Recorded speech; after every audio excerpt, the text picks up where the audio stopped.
Yo mga idol, musta? Mandrake mga sports TV nga pala.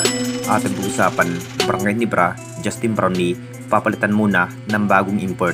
At Roy Rosario, matinding inamin. Pero bago nyo nga yan, kung bago pala sa aking channel, huwag mong kalimutan mag-subscribe at i-click ang notification bell para like kang updated sa tinitis upload pa natin. So pagamat kinabahan pa rin ang sinapit ng ating Barangay Nibra ngayong elimination round mga idol, Commissioner Cup, nasa pang-anim nga sa standing pat ang kupunan ng Barangay Nibra. Kinakailangan pa rin na manalo ang Jinkings kung sino ang makakarap dahil posibleng hindi na rin makapasok pa ang Barangay Nibra sa playoffs kung sakaling matalo pa rin sa ibang kupunan.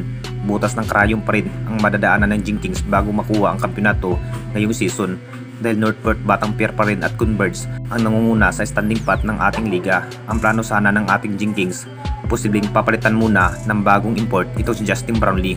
Alam na natin lahat mga idol, swerte pa rin ang ating Barangay Nibra dahil tinalo nga sa malalakas ng Real Oceanela Panthers dahil sa ating base import na si Justin Brownlee. Isa pa rin si Justin Brownlee mga idol na maganda ang kanya naging ipinakita sa bawat laban kung bakit inasalbang nga ang kupunan ng Barangay Nibra. May plano pa rin ang SMC dito mga idol, papalitan muna ito si Justin Brownlee ng malalakas na import.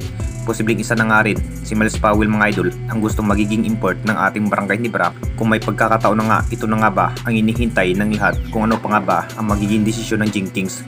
Kung si Justin Brownlee pa nga ba ang magiging import sa susunod na laban?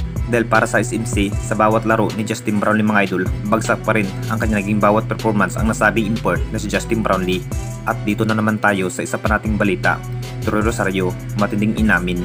Alam na natin lahat mga idol, isa pa rin ang nasabing player na si Roy Rosario mga idol sa halimaw performance ang kanyang naging bawat laban kontra sa Real Oceanela Panthers. Todo buhat rin ang kanyang ipinikitang laban, pinatunayan pa rin sa nasabing player na si Roy Rosario mga idol, mas kayang bubuhatin ng Barangay Nibra kahit matinding laban na nga ang mas kinakailangan ang tamang gawin.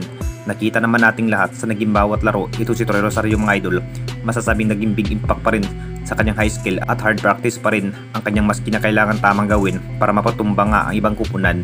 Marami na nga rin ang nasasabi mga idol, ginajakpat pa rin ang Barangay Nibra sa pagkuha nga kay Roy Rosario dahil may saktong pangangatawan at hindi naman legit sintro itong si Roy Rosario mga idol, pero mas masasabayan pa rin sa ibang malalakas na player. Matinding inamin na nga ang nasabing player mga idol na si Roy Rosario ang pangarap sana na magkakampiyon ang Jinkings ngayong season. Hindi pa rin biro ang sitwasyon ng ating Barangay Nibra dahil ang pinukus pa rin na makakapasok sana sa playoffs. Gagawin pa rin ni Roy Rosario ang lahat para bubuhatin ang Jinkings ngayong season at makuha nga ang kampiyonato kung maganda ang magiging performance ng buong Barangay Nibra.